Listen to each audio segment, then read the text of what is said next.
I'm going to take you through the step-by-step process of hacking a Wi-Fi network. Every phase, technique, and vulnerability exploit. You'll understand how the attacks are performed in detail, and why your home network is definitely not safe. You don't need any hardware, or even a computer for that matter. But I'll show you some fun and cheap gadgets at the end, so stay tuned. Let's jump into step 1, preparation. We'll make a folder for our .cap files and put our adapter in monitor mode. First we make the folder with mkdir lab.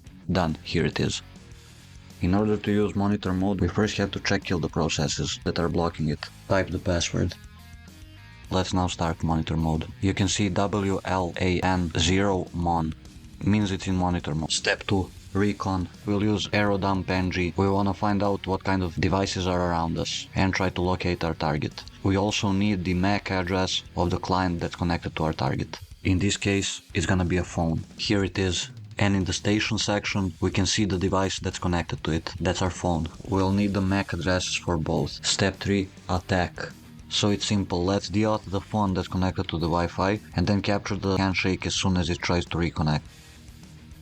-C means channel. It locks the adapter to channel 1 instead of channel hopping. It's required so airplay-ng can find the target. -W, write, says the output of the file prefix. We're listening. Let's make this a bit smaller so we have room to open up another terminal. Finally, it's time. Use airplay to deauthenticate. This is the number of the authentication frames we send. -A is the BSSID of our target access point. -C is the client's MAC address, or our phone. And finally, WLAN0mon, type the password. Alright, we're deauthenticating and we're listening for the handshake. While this is working, we can revise the whole process. So first, preparation. We make a directory for our capture files. Then we wanna go into monitor mode, but first we have to kill the processes that are preventing the card from going into monitor mode. Then we finally go into monitor mode.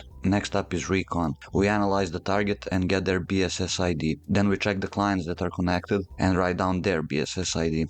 Then attack. We send deauth packets, we kick the client off the network, and we capture the 4-way handshake when he connects. And last step, we crack the password with aircrack-ng. Let's see that. So we can see handshake captured. Let's stop it now and let's leave monitor mode. For this we'll use RockU, it has 14 million most common passwords. We first have to unzip it. It comes with Linux Kali natively. And finally let's start aircrack.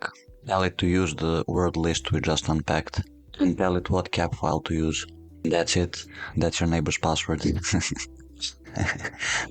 And now for the devices, guys. This is my favorite thing, honestly. Any hardware actually makes you feel like a real hacker, like an elite hacker. This is the LilyGo T-Embed CC1101.